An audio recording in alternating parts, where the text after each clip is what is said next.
Welcome to Niagara Reds TV, our first ever episode of TFC Weekly. Lots to talk about today. Let's get stuck in.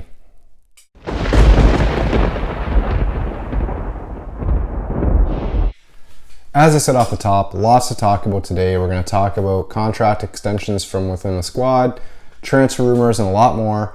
And to help me with it is, break it all down, is a fellow Niagara Red who has just moved back to where it all started for him, Donald McCann. How's it going, mate? Not too bad, mate. Not too bad. Things are good. Yeah. Yeah. Well, I gave you a bit of an introduction there, but and moving back to where it all started for you in Northern Ireland. But what we really haven't told people is that you're a TFC special agent who's really moved back to help us with our UK domination. So, how many people have you actually brought into the TFC fold over there? Anybody yet, or still feeling it out? It's still pretty hard. It's a pretty hard market to sell. MLS is. It's got a little bit better with Sky Sports are showing regular MLS games, so guys are watching it later on at night. But it's still a pretty hard sell over here. Guys are still seeing it as that kind of retirement league. So I don't know until you maybe see that maybe if they could do some preseason games or some friendlies against, especially if you could get the English guys who are on tour to come over and play some MLS teams. I think it might be a bit different, but at the minute it's a pretty hard sell to get the guys on board. But I'd say, it's coming. Right. It's coming. Right. Well, we still have your season ticket for you, so you're welcome back in 110. Obviously, still part of the Niagara Reds, so. Yeah. Well, let's jump into it this week, mate. Just in case my Leeds United dreams die. There you go. Let's jump into it. So the first bit of news I wanted to touch on, and I'm sure you saw, was the extension of Nick DeLeon to a 2-year deal. So they've signed him on until 2021. Obviously came over from after he was, left and released from DC United after they didn't pick up his option. Yeah.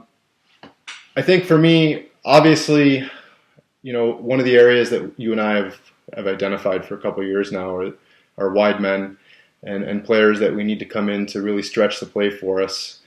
I don't see him as, obviously, as your first 11 wide player that's going to take someone on, skin the defender, and put in a good ball. But I think it's a good signing in the sense that you need players like that in the squad. You need professionals that are going to come in and do a job for you. And he's really your classic winger where he doesn't give the ball away, keeps possession pretty well. He does pretty well in those 2v1 situations that we create out wide. But he's not the type of player that's going to take somebody on. But all in all, I'd say it's a good signing, and I'd say that, like I said, you need those type of players in your squad. What do you think? Yeah, you need guys that are experienced and guys that are just, your go-to guys. If you want something simple, just keep it simple. Run it, guys, cross it in, go to the byline, that sort of stuff. And he's good, but it all depends on where Vanny wants the team to go. If he wants them to be a fit team with his wingers, playing both sides or playing the attacking role, and then when they lose the ball, they're immediately going defensive. So you kind of need a really, really fit guy to be able to run up and then run right back down and join in the defense. And I don't know if he's going to be one of those guys that's going to play both ways on it. But again, I don't know. Like I said, he could be a guy that just is there whenever they need a solid guy just to go on and do a job. But I don't think he'll be a starting 11 kind of guy. Just seeing if Vanny's going to go with fitness and high pressing and stuff like that there, you're going to need a guy that's going to get back. And I don't think that he's going to be a guy who's going to put those sort of performances in for you. Absolutely. No, I agree. I just with the volume of games that we want to be playing in the Champions League, the league, and the Canadian Championship. No, I agree with you. You need people that can come in when you need to rotate the squad and just do a job for you. But and we'll talk about it later in the show as some of the areas that we think need to be addressed with regards to the transfer market. But moving on to another player in our squad, expiring contract this year. And you and I were talking before the show about some of the tweets that he's put out. To me, looks like he's posturing for a new deal, and that's Chris Mavinga, talking about how he wants to stay in Toronto and how much he likes it here, and that he's hoping that he can be here for years to come. Um, Again, terrific. I think he's a good option for us. But we haven't heard anything from the club in regards to an extension yet, and I'm just wondering. Mavinga, he strikes me as the kind of player that, and I think we see it, is that he needs somebody back there that can command and organize the back line, and then he's a good fit as the other part of that pairing. So when you look at when he plays with Drew Moore, terrific. He reads the game well. Things are well organized. But when Drew Moore isn't there, things kind of come off the rails. And with not being able to rely on the fitness of Drew Moore right now, and going forward being a question mark, TFC is obviously in the market and looking for another center back, another commanding center back that can come in and organize things. Do you think the club is maybe just waiting to see who they bring in to see if they can form a partnership with Mavinga before they go ahead and do the deal, or would you just go ahead and do the deal right now? I don't know. I think you need to think long term. You need to think if there's somebody out there that they're targeting, I wouldn't waste the opportunity and just wait and see. I'd rather bring somebody into the mix.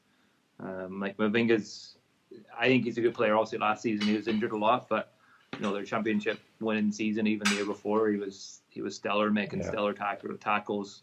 Tackles that no one else would really put themselves in the line for. He is a bit of a maverick, and it's kind of good in a way that if he has somebody beside him that is solid and is watching out and can tell him, hey, come back, or hey, get in line, he's good. But I think in a central defence, you need two opposites in a way. You need a guy who's willing to be a bit more active and go in and make challenges, and then you need a level-headed guy who's always going to be solid and maybe sweeping around after him.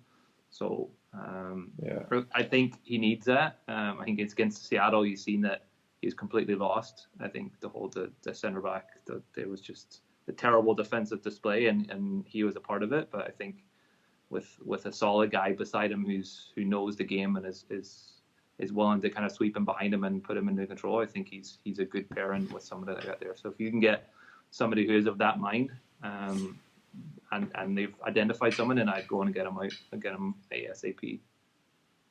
Right.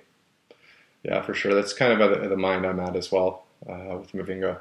A few other expiring deals coming up, but we haven't heard anything else about deals from Michael Bradley. I know they're working on it. I'm sure that we'll have some more news on that front as the season goes on. Just wanted to touch a bit on training and some interesting quotes from training this past week and in the media scrums.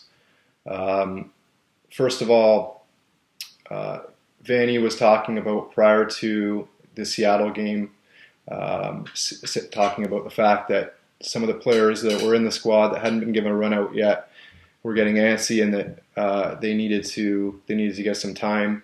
Now, some of the changes that he made were certainly born out of necessity, with Eric Zavaleta coming in, the goaltender, the keeper switch, giving Bono the day off as well. But I just wonder, what do you think going forward as far as options that we have available in squad rotation? Obviously the change that was made at halftime for Eric Zavaleta was born a bit out of the fact that they were just getting absolutely skinned down that left side, and that they just needed to go to the flat back four. But for me, everyone else in the squad seems to be progressing. It's a bit of start-stop, yes, but it's miles better than what it was last year, and it seems like the squad is starting to turn around a bit in terms of performance and individual performances. But for me, Zavaleta just seems to hold this team back at times. Well, I think my feelings on Zavaleta. I think for the past couple of seasons, he's been the biggest waste of space I've ever seen in my life. I don't know. He'd be far better in TFC 2 than he would ever be in playing for the full team. But I just think he should be gone. The other ones that they did the squad rotation, like obviously you need to bring guys in, you need to keep guys happy.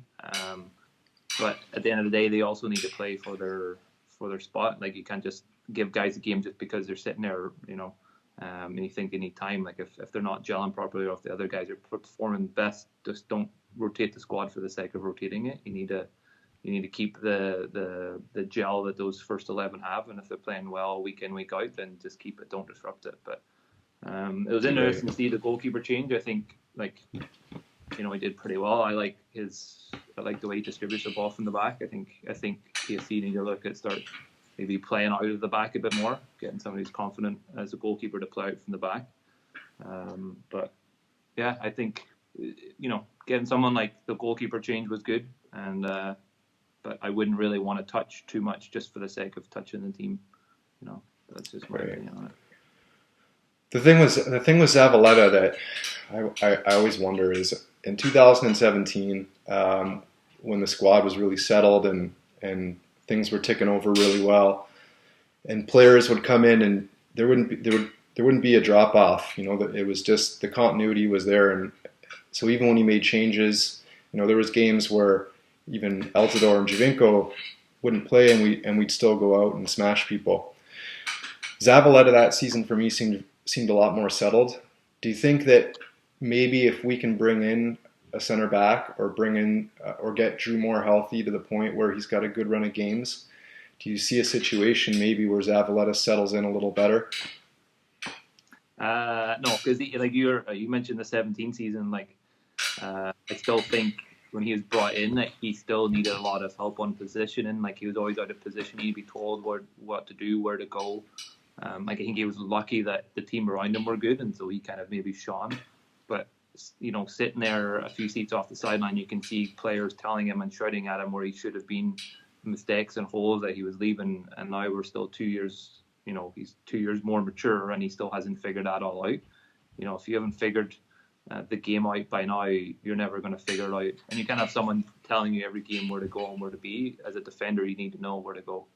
And to me, it's just too much of a liability. I think you need to get rid of him, and either give another player, young player in for a chance and get him a run of games, or you need to go looking for somebody else. But he's just a weak link in TFC. It needs to be gone. Right. The other thing that Vanny said that was interesting, and I think it kind of goes without saying, and it was something that we saw, was the beginning of last year with all the travel to Mexico and for the CONCACAF Champions League. We saw, obviously, the league form dipped quite a bit. Injuries started to creep up, and it just got to the point where the season sort of just became a bit of a waste in terms of how far we dropped in the league and the league position, a month or two into the season. The travel, and basically what Vanny said in training was, without the travel, the squad has been able to settle. They've probably developed and progressed further than they would have been, obviously, last year, but even at this time, without having to have all that travel, if they were still in the competition. Obviously, you want to be playing in the Champions League, but do you think that maybe, not necessarily a blessing in disguise, but do you see it maybe as a just due to the nature of the scheduling of the competition, that maybe it helped us out quite a bit in our development and progress? And I think we both agree that with Vanny on that one. Yeah, no, like you've seen, you finish the season in late November, December, and next thing you're playing again in February. Like, you don't have much players.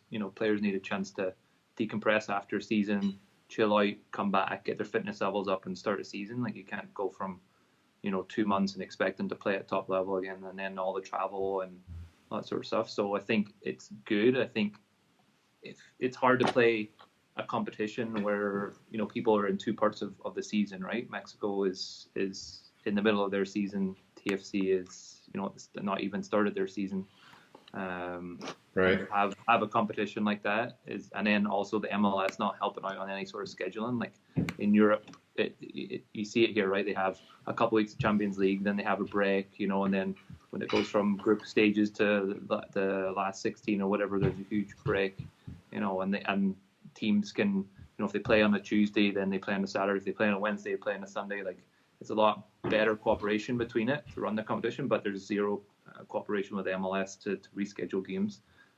So I think player burnout last year was huge. The travel the high altitudes, and they just never really recovered from it. Didn't get time to really focus on the league. And but yeah, I think this year is a little different. A little time to decompress, a little time to regroup as a team and figure out where they wanted to go, and then give Fanny more of a chance to kind of get his message of where he wanted the season to go and implement that in training. So I think it's been definitely has, and I think it's shown like right from the first game.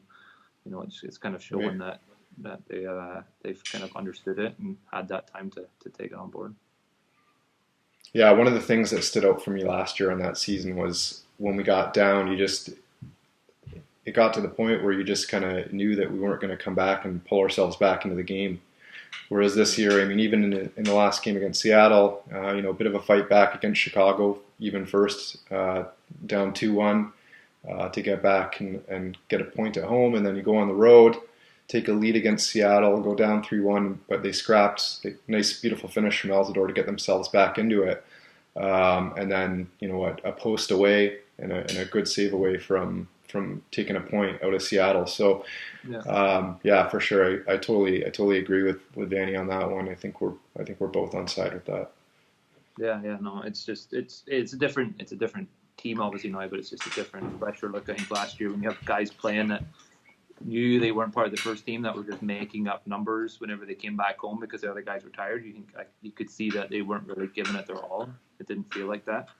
And obviously Banny didn't have the time to get his message across to those players because he was too busy, traveling with the other guys. You're dealing with other coaches. It just was a mess. But yeah, no, this year it started out good, and I think it's all because of that. That's a huge percentage of that.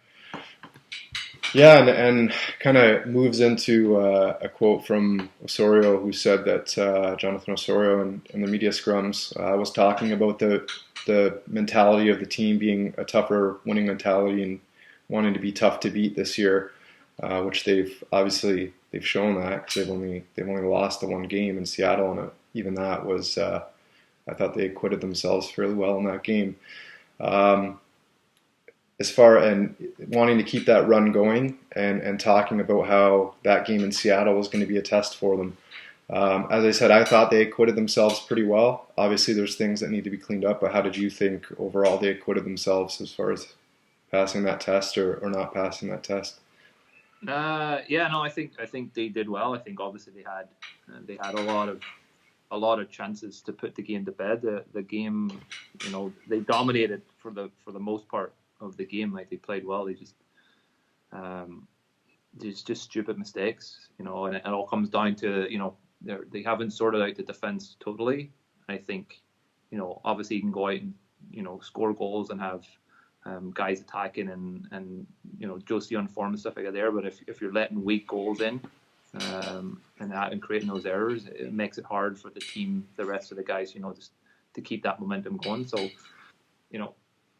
I think the guys that you say that you want to make them hard to beat, but everybody's got to be on board and actually deliver with that there.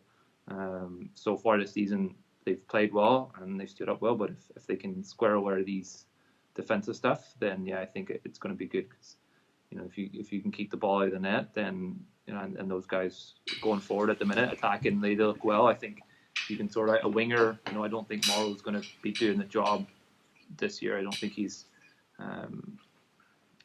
not the guy that they need up there, but they're looking 90% there as far as attacking is going. So you clean up the defensive stuff, and I think they are going to be hard to beat. It's just keeping those silly goals out of the net, and hopefully it happens for them.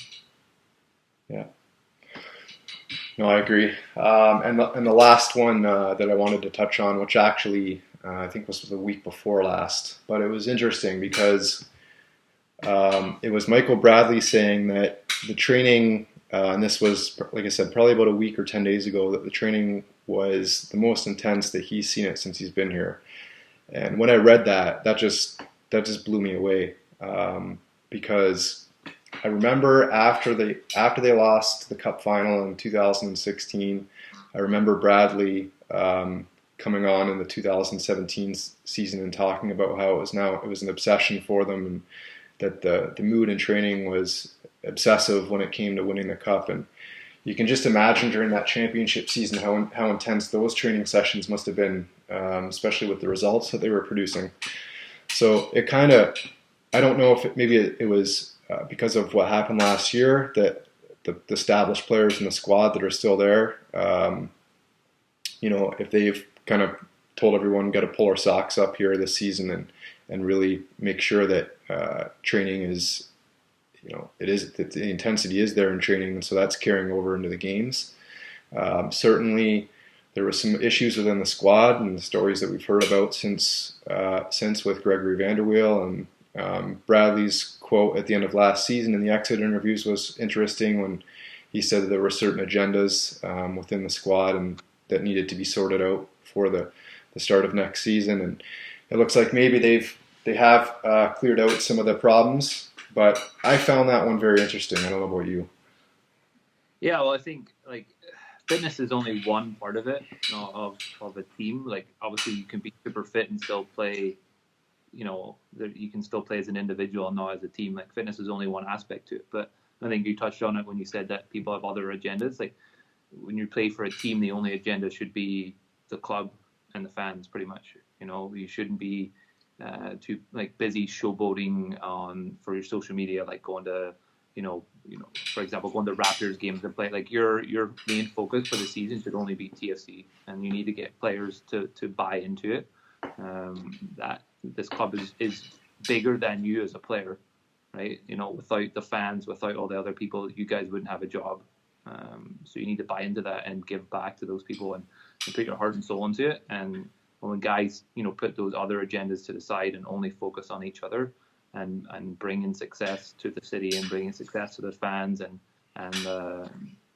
then that's what creates that different mentality. But they seem to are getting there. I think it looks a lot better than it did last season. Was just a mess, and people looked like a bunch of individuals that were just sitting on the field to play. But now I think they're starting to gel a bit more. But I definitely think that they have to put their egos aside, their own individual egos aside, and just focus on the team. And like I said, fitness is just one part of it, but they can square that away and keep focused on the team effort. They'll get there. But so fingers crossed on that one. Yeah, hopefully they can keep that going. If that's the kind of mentality that's running through that training ground right now, then let's keep it going. Yeah. One other quick note to touch on. Oro is battling a hamstring injury, and sounded like he was pretty close to returning, but because of the turf and the travel on the West Coast, they decided to not play him. Sounds like he was almost in contention. Drew Moore is battling a groin injury, missed training. So both of those players missed training. Obviously, Moore missed out against Seattle as well. But it sounds like both of those players are near return and should be available for selection against Minnesota on Friday night. So that's good news. It'd be good to have Oro and Drew Moore available again. Two of our more consistent performers for sure.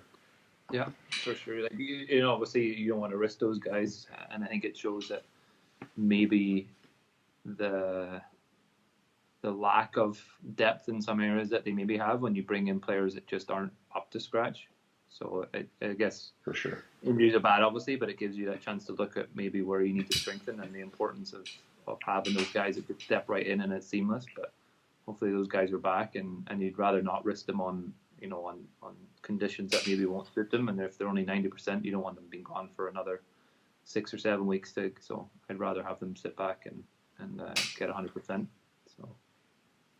Right. So I just wanted to. So that's the week at training. Certainly, there was lots to talk about there, and the Bradley quote still really interests me. So I'll be interested to see if we're still talking about that further down the season. I think if you and not to bring up another team in your Toronto FC, but I think if you look at the stuff from Leeds United at the start of the season, that obviously their manager Marcel also instilled fitness, but you had guys, you sent them to go pick up litter around the training ground, they're giving up their time to go give back to the city, and so that's what I mean in talking about if those TFC players are willing to go out and see what it means to be a fan and how much people are paying to be there and see these guys and get them in their head that people are out there slaving day in and out just so they can come to watch us play. Like if we're not going to come up and perform, it's just ridiculous. Yeah, so, to really fight.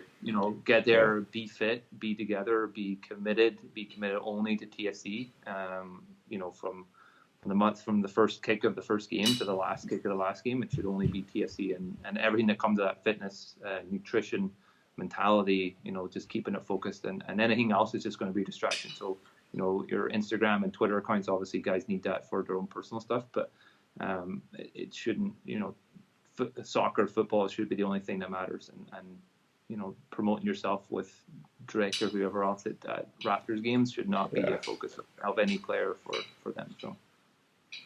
Yeah, that was certainly one of the issues I think that was present in the squad last year. So moving on, just a bit of a recap, result-wise around the club. Obviously, we touched on the result against Seattle. With this being our first show, we didn't do a match review for the Seattle game, but we'll touch on a bit about it now. As we said, I thought they played quite well.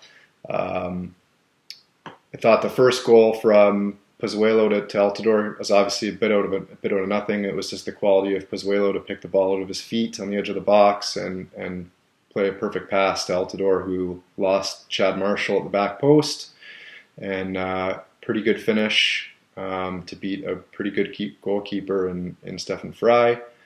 And then after that, that's where Seattle started finding their joy down that left-hand side and getting the fullbacks involved.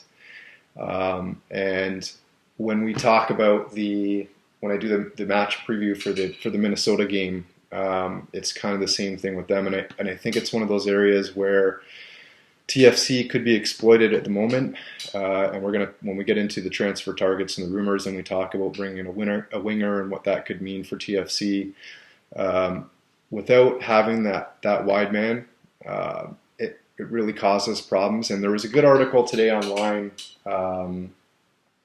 by Ollie Platt from Waking the Red, who talked about this very issue. And after the game, there was questions as to whether we should be shifting our focus from a wide man to a defender.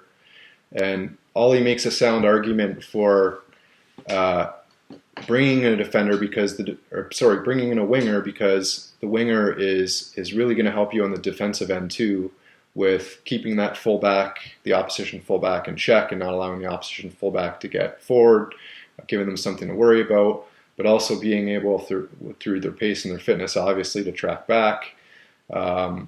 So, I think that's one area that we really need to address, because it was prevalent in the Seattle game, and that's where their first two goals came from.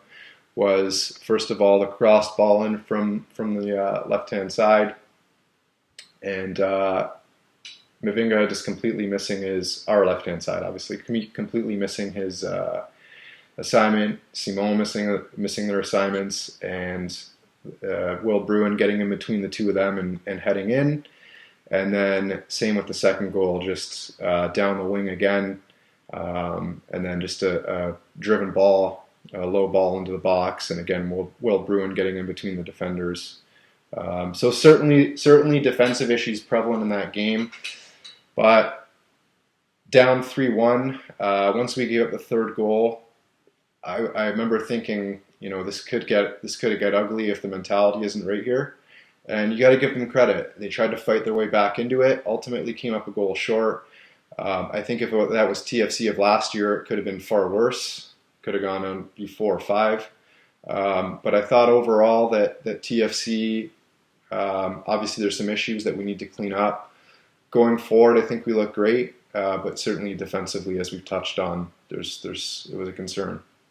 Yeah, no, like I said at the start, like your winger, if you can get the right winger who's fit and has a mentality to track back, it makes it a lot easier, because especially depending on how you're going to play, if you're going to play 3 at the back, it's a lot better for them to be able to track back. and help out. Because when you lose the ball far up the field, they're going to be your first line of defense, and if you can roll out their fullbacks, not getting forward with the ball, it kind of hinders their wide play and the amount of players they can get behind the ball. As far as mentality, they did play good, obviously. Like I said, stupid goals, errors with Mavinga, like we said. If they had Dreamer beside him, who can maybe tell him, making sure that he knew who he was on and all that sort of stuff, it may have been different. But I think a winger, like I said before, it's 90% there going forward. A winger would make it 100% going forward and probably help out on the back issues and worry about a central defender later. I think to get Dreamer fit, and hopefully he can stay fit. That gives him at least a good bit of time to find somebody. I think, mentality is good. You can't expect, from being so terrible last season to being perfect this season. It's going to be a work in progress. But, I think they've come out of the gate showing that they're headed in the right direction. And it just, hopefully that the board look at the team and take on notes and saying, okay, we do need this and we do. If they identify two things they need, you hope that they will support Fanny and saying, right, let's go out and get them, and don't be running around. Because, like I said, they're almost there. They've done a lot of work, obviously, in the off season, and it would be a shame for them not to get the players that they need and fill those kind of the gaps. Because it could be a good season if they continue the way they started. Yeah, that was. Just in keeping it in line with that Osorio quote with regards to it being a good test for them. That's a pretty good Seattle team, and it was a good barometer for us, I think, as far as how far are we away. And like I agree with you, I don't think we are far away. At the start of the season, people were talking about maybe having to bring in 4 or 5 players, but I think that from what we've seen, I think you're right. I think we're probably only maybe 2-3 players away, a center back, and bringing in 1 or 2 quality wide men, and then I think we're almost there. Maybe a bit more depth. The only concern I have is if Altidore were to go down, because I don't think that we have another player that's capable of coming in and obviously providing the goals that he provides. So then you're looking at having to get goals from other places. So maybe that's where your wide men come into play. If you can bring in wingers that are going to give you 8-9 goals a season, maybe 7 in MLS, 7 goals a season, to help out. But I agree. I don't think we're very far away. So I don't think this to think that this, to go off the bat and say this is going to be a championship winning season, I think it might be a bit unrealistic. But I think it's a building phase, right? You're going to come out, you want to do better than you did last season, and if you can look at the team and saying, okay, we are going to need another striker eventually, because Altidore has been known with leg injuries to go down, and those are the games that you need somebody to be able to pick it up, and if you don't have somebody in there that can do that, those are points that you're going to drop. So right. I think this team is playoff worthy. I think this season, like that should be at least goal to make it into the playoffs. But I think definitely at least 3 players. Like I think a winger for sure, a defender for sure, and then you need to have somebody, even if it is a fringe player at the minute, but somebody who's kind of like an Altidore, especially if Pozuelo is your guy to be like a number 10-ish kind of player who's just going to be able to pick those great passes. You just need someone to finish it, so it's just a finisher. If you can highlight a young player that you can bring in for now, they can sit on the bench, and then in 2 years' time he's going to be your main Altidore replacement. I think that should be a good way. But I think the next game, it's another test to see how they come back from this. Again, a test of mentality of the team to be able to come back from a loss, to go back home now, and hopefully, Minnesota are, they're a good team, but tying against NYCFC, who haven't had the best start of the season, I'm sure they'll be disappointed in that. So, it's not an easy game, but it'll be a test, the mentality to come back from a loss and then onto a game where I think we should be able to win it and deliver on for sure. See, I think if we can bring in a center back and a winger, I see this. Playoffs is no question for me. I think that if we can bring in those two players, that we're well on our way to, even conference finals for me. It's obviously there's a lot of good teams in the East, but yeah, like it just obviously good player and good runs brings out the best in all your guys who are on the fringe, because there's that buzz about the club. You get the guys who are on the bench, or even the guys who are in the youth team and stuff like that there, who now are just have a real buzz about them and really are up in the game to make it into that team. So you may find your replacement for Altidore or whatever within the ranks. It maybe just hasn't shown itself yet, but I think playoffs are probably a target. I think that should be the target, and then anything else after that is just a bonus. But now I think it's just taking it each game as it comes, and just ensuring that you just pick up the 3 points. That's it. You don't look at obviously the board target may be playoffs, but I think for the team it just has to be the next game, picking up the 3 points, walking away, and moving on to the next game. You can't think too far ahead of yourself. Right.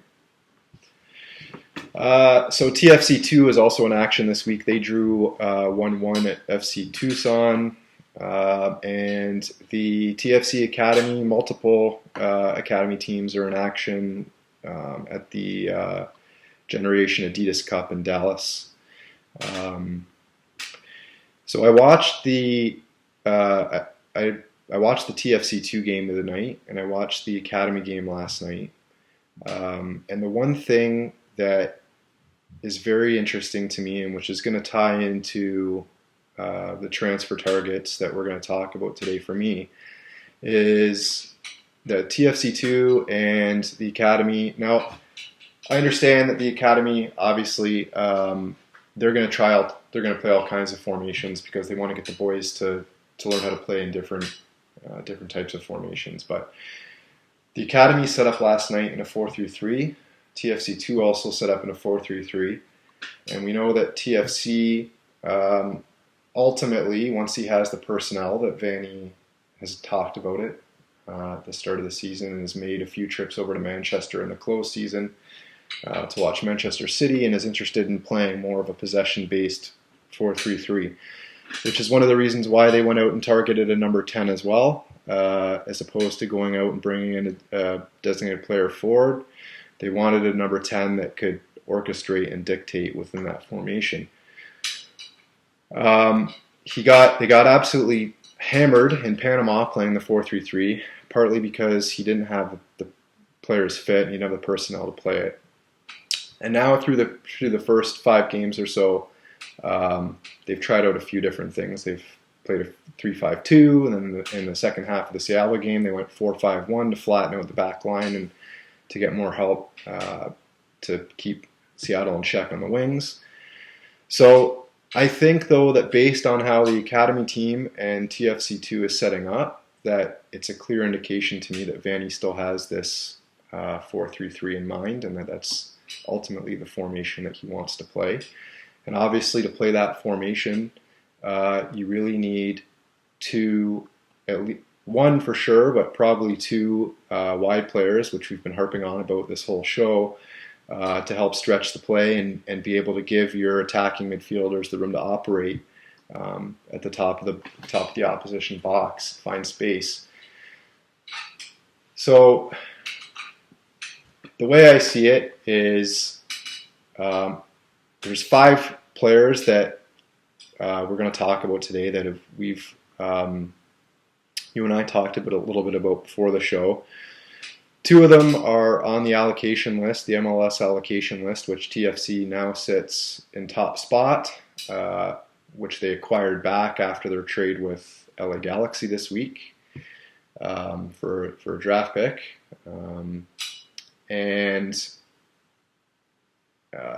So 2 of them are on that list. One of them is known to us, and the other one is someone that they've been linked with, and the other one is sort of someone that they was linked in the press, but didn't really have any teeth to the rumor per se. So the first player I want to talk about as a potential target is Julian Green. Now Julian Green U.S. international, obviously known for that goal that he scored against Belgium in 2014. Currently playing in the German second division, but was started out at Bayern Munich. Pretty versatile player, can play on the left and right. Not the strongest player, but runs well off the ball as well. Went on loan to Hamburger and came back to Bayern, and then was then sold to Stuttgart, and things didn't work out there. And is now, like I said, in the German second division. Kind of the reason why I looked at him right away, when you see his name being talked about on Twitter, and you start looking at him, the one thing I like about him is he's in line with the type of player that Toronto FC has tried to bring in now for the last few years, in which they've got success from.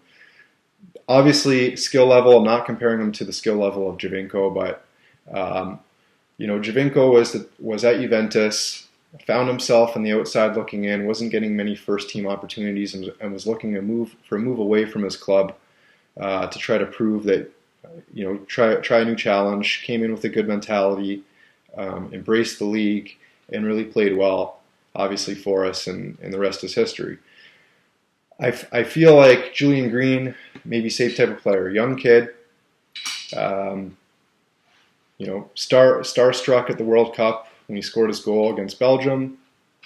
Things didn't come off well for Bayern Munich. Goes to a couple other clubs where it doesn't work out, and now he's found himself in the German second division. And maybe this is a route for him to follow that same path, where he's got an opportunity to come in and prove himself, and come in and really push forward at a club that has a chance of winning a championship. So, what are your thoughts on him, first of all?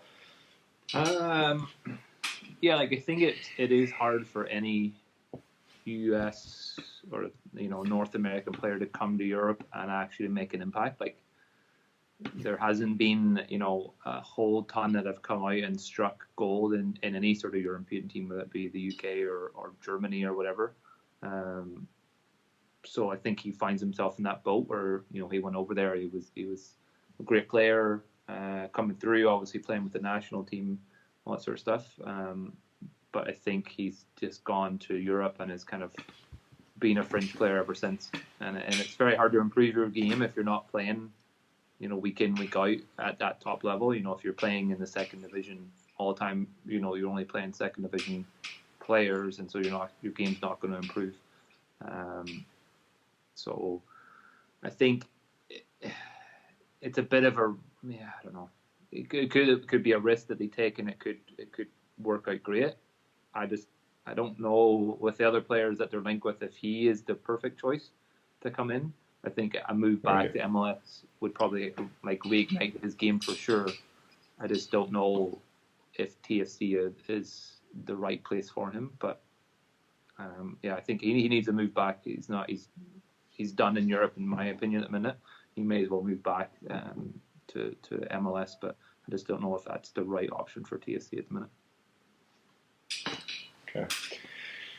So the second player that I kind of looked at on the allocation list was Fabian Johnson, 31-year-old, currently at Borussia Mönchengladbach. Yeah. Mönchengladbach.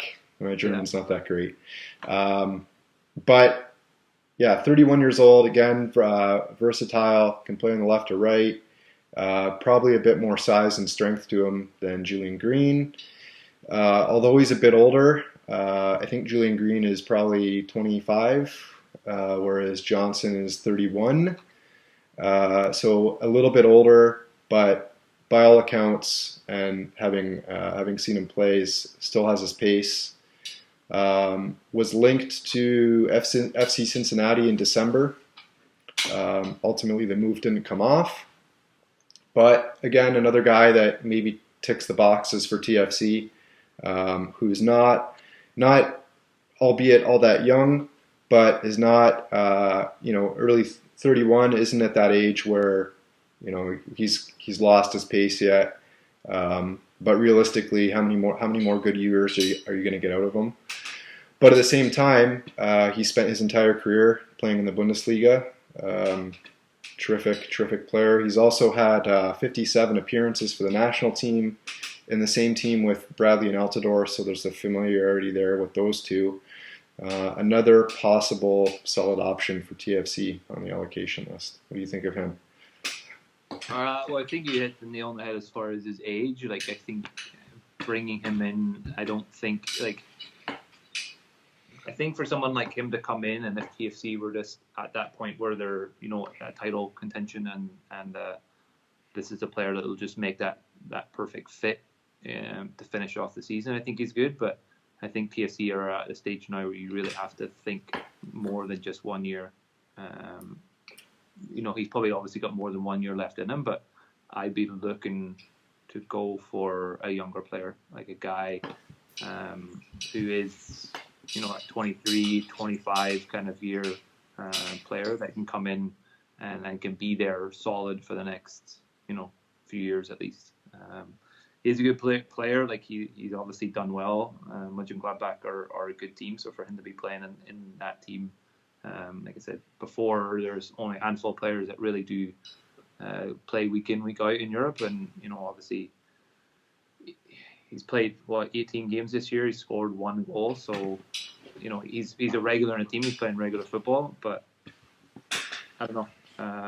I just would rather see them at this stage where I don't think that this is their goal to be a title winning team this year. I think I'd rather go for a player that fits in now, can learn the game, can grow with the team, and then next year comes along and then he just smashed it out of the park. So good player. Like I wouldn't snuff it at any point. But if I had my options of guys, I probably wouldn't pick him. But it'd be a good player to have at any point. But I just don't know if I'd waste allocation on him.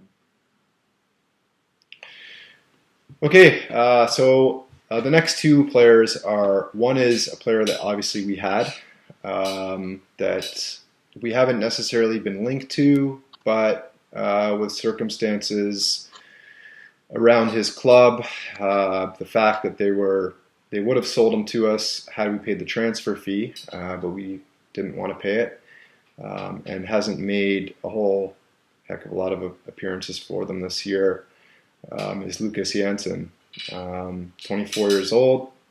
Again, we know what he's all about because we've seen him play in Toronto. We've had him here already, and I thought that in his first stint here that he wasn't bad by any means when he first came into the team.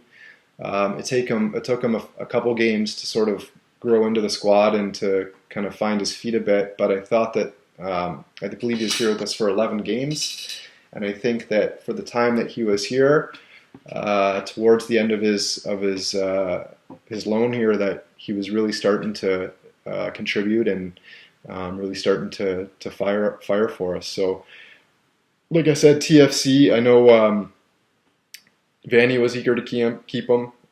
He thought that he was going to be a good part of the squad, but ultimately they couldn't agree a deal with his club and with Tigre, and I don't know. Is this an option for us? Do we look at bringing back Lucas Janssen? I like him. I know it took him a little while to kind of find any form in the team before. Like, he's played 10 games this season. He's scored 5 goals already. Like, that's a pretty good conversion rate. Like, he's a player that, and he's the right age, and he obviously wants to be back here. So it's kind of like, two clubs kind of agree a deal. It's not the player's fault. So I think if a player wants to be here, he liked it when he was here and he wants to stay here, then obviously shows commitment to the club and that he wants to put in the effort. So, like, I like him, and watching him, like, I think he is a determined player. Obviously, MLS is a different breed than the Mexican league. So, or playing down in South America, like, it's a little bit different. Argentinian, yeah. Sorry. And I just think it's a different kettle of fish, and it will take him some time. But I like him. I think he's a good player and wants to be here, and I'd bring him back. I'd have him back. Yeah, I agree. I would have him back as well. Whether it's going to come off we'll see. Like I said, I haven't read anything where we've been linked with him, but it would just make sense with. It doesn't sound like he's. So he made the 10 appearances with his club, but he didn't. Their league just finished, and he didn't make a lot of appearances for them, but his return rate was good. So yeah, it's one to keep an eye out for sure.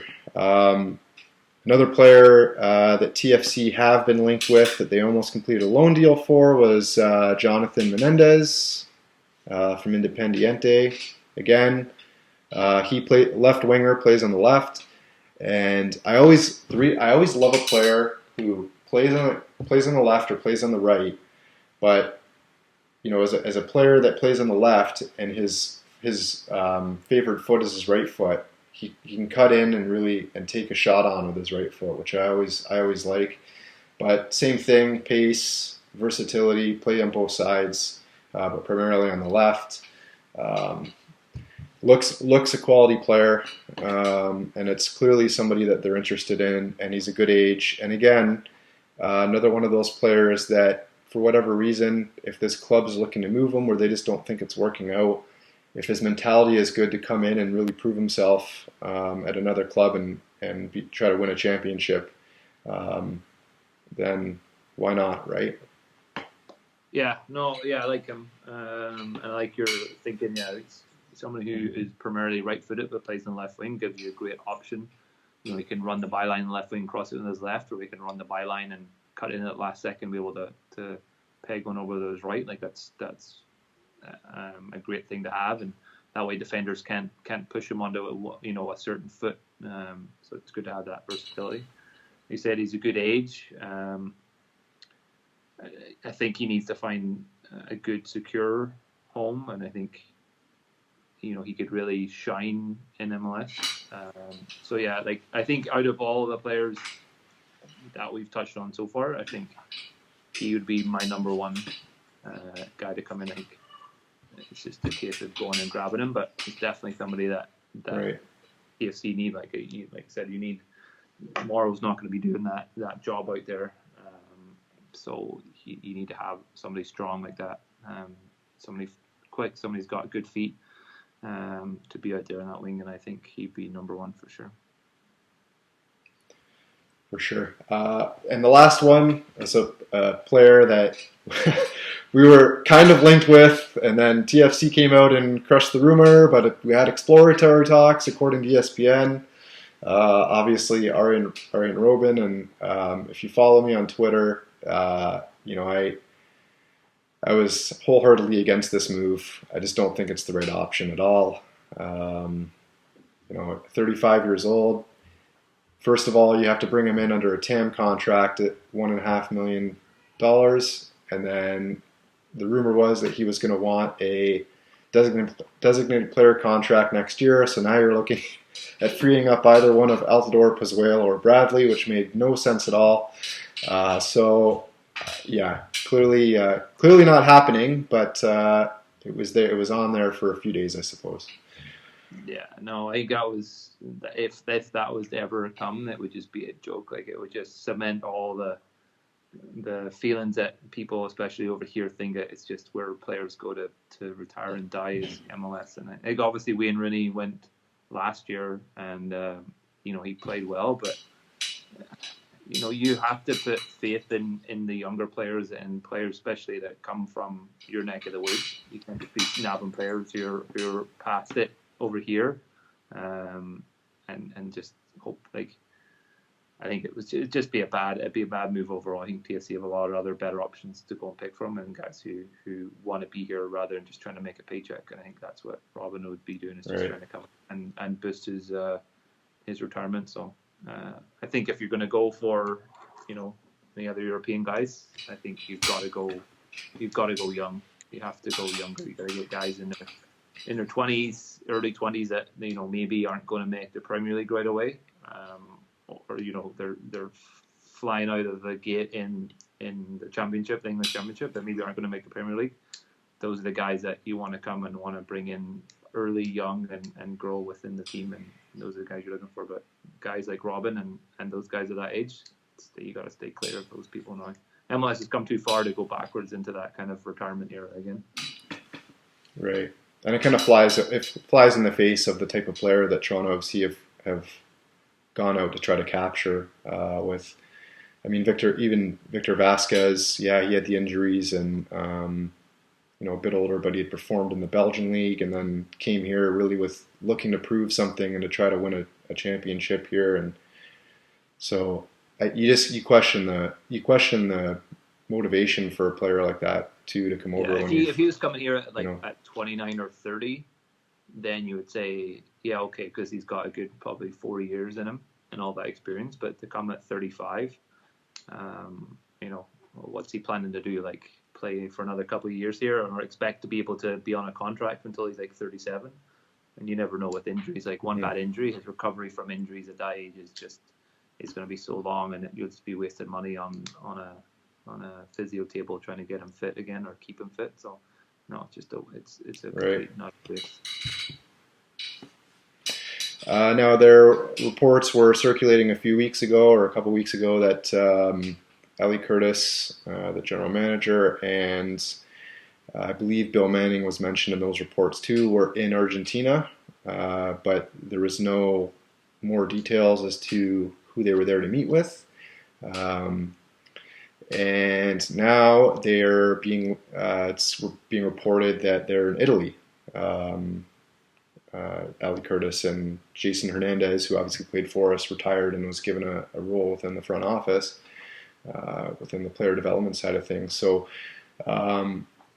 that's interesting to me because you generally don't associate when you're looking for a center back that can play their way out of the back in a 4-4-3 system. That would indicate more to me as to why they're in Italy as opposed to looking for a winger, especially with the two aforementioned players that we were talking about. Menendez, that was on the radar before as a wide player. So they were invited over there by Sebastian Giovinco's agent, and on the Twitter universe kind of blew up with doing some research on who what players he has on his books, and nobody could really find any out and out wingers associated to Giovinco's agent, but a few defenders in Serie B, C, or D. So nobody really knows. I think is the upshot as to who they're looking at over there or what's going on, but it's certainly interesting. It doesn't look like they're done. It looks like there's going to be more players coming in for sure, and that's just great news as a TFC supporter. Got to be happy with that. Yeah, like it's good that they're going out there and getting those players, like to bring, obviously you don't get players like Pozuelo and Giovinco by burying your head in the sand in MLS, so you got to go out there and you got to try and find those hidden gems, and it takes a good scout to find those hidden gems, to see the talent, to see the players that have a lot of talent in a slightly lower league, and bring those guys and know that they'll fit into your team. Like it takes a lot more work and a lot more than just watching a few games play. Like you have to follow these kids season after season and see what roles, what formations they're playing, what roles they're playing in that team. Like it takes a lot of game time, and so you got to have a huge commitment from your scouts to be able to do that. And if they can go over, if they spotted someone in Italy, you'd hope that they've done their homework on him, and it's somebody who's lying and waiting in a second division or something like that, just to really be allowed to let loose and come forth. Because I know watching teams here, there's certain scouts that have done that here, that have gone and picked guys you've never heard of, and they've just tore up the league. So hopefully TFC have some good scouts, and that's what they've identified. So one can only hope. Right. So we've touched on the wingers. I'm still of the mind, and just kind of getting back to what we talked about earlier, that I still think that the winger, a wide player, needs to be the focus for TFC. I find sometimes TFC are easy to defend because we become so narrow and we don't have that wide threat. And so I find that teams, when we're in possession, become a little more compact and a little more narrow against us because they know that we're not going to be able to play around them because we don't have wide players that can play around them, and they know that our danger is through the middle. And I started to notice that in the Chicago game, where the Chicago midfielders, when things did become narrow, they were pushing, particularly in the first half when it started, they started pushing Pozuelo further away from the goal and making him collect the ball a bit deeper, and that's not where we need him to operate.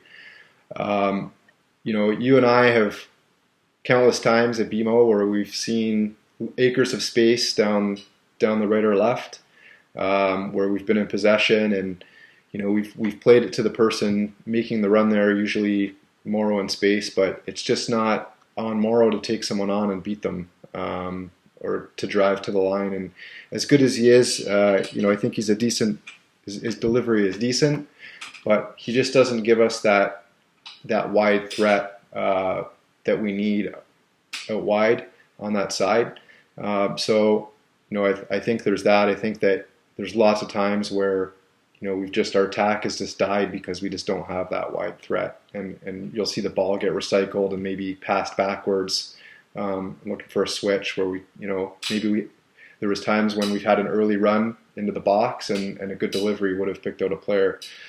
And the other reason why I think is the last season and a bit, we've given the ball away in some really bad areas, and I think part of that is teams. And we saw this against Seattle and again against Chicago, especially in the Chicago first goal where we gave the ball away, and then in a bad area, and then the ball over the top of Mavinga into the box, and then a poor read from Alex Bono, and next thing you know, it's 1-1.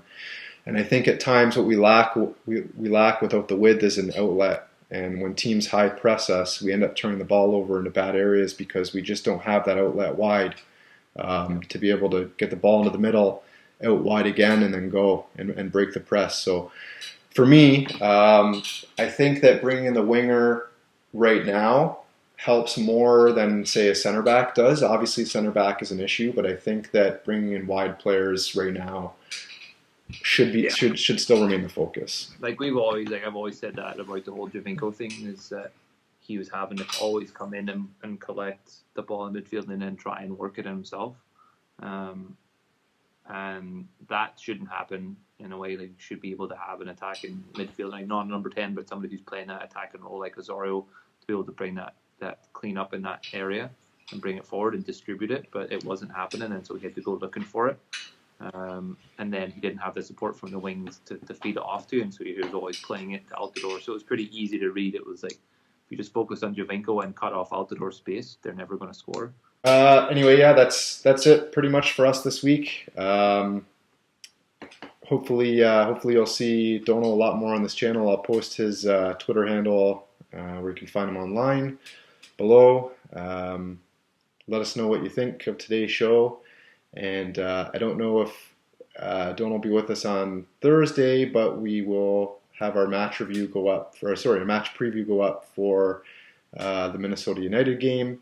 And then on the weekend, we'll have the review show for the Minnesota United game. And I'll be at that game and have some vlogs to ship off to you guys as well.